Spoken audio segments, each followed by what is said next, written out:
still a very Merry Christmas to all.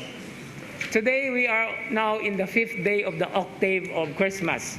And as we always understand about the octave, it is just simply but heavily an extension of a celebration that cannot be accommodated in a way, or in one way of saying it, in just one whole day.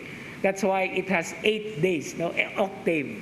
So from December 25, we are now on the 5th day.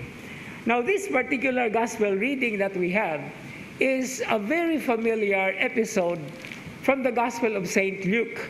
Not only from the perspective of the Holy Rosary, because this is actually talking about the presentation of the child Jesus in the temple, and also we have a very special feast for this, on February 2, no? The so-called Candelaria, or the Candle Mass, or the presentation of Jesus in the temple. But as it is, it embraces the very essence of Christmas. In today's gospel reading, we heard the so-called the Canticle of Simeon, which is given the Latin title Nunc Dimittis. Now let your servant go in peace. And here in this farewell song or speech of Simeon, he actually proclaimed the light, Jesus being the light of the world. And this is what we experience most specifically in darkness.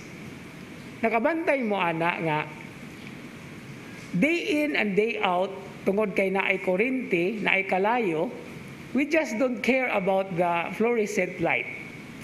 No?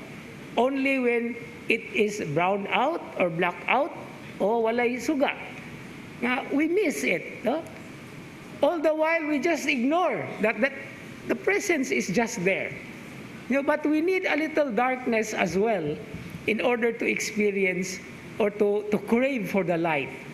And this is one significant dimension of Christmas. Once in a while, we dip into darkness. Not darkness that the first reading today is talking about.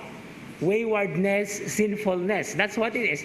But of course, as sinners, we do experience darkness. And we always crave for the light. And this is what Simeon's canticle is speaking for all of us.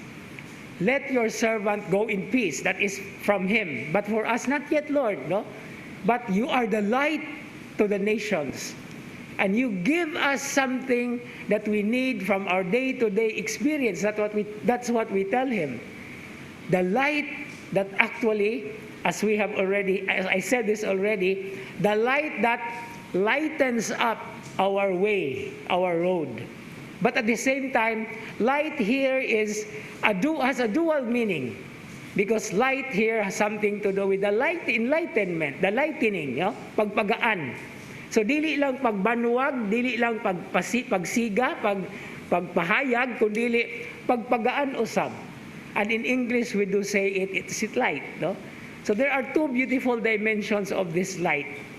The light that enlightens the road, and the light that lightens our load. No? So it's actually a play of words. No? The light that lightens the road, and the light that lightens the load. So as we continue with this Eucharistic celebration, putting in mind the guiding light that Jesus Christ is for all of us, and He who lifts up for all of us the burdens that we carry, especially in this time that we are suffering from the effects of Odette. Let this light always be at the center of our days, at the center of our lives. Amen.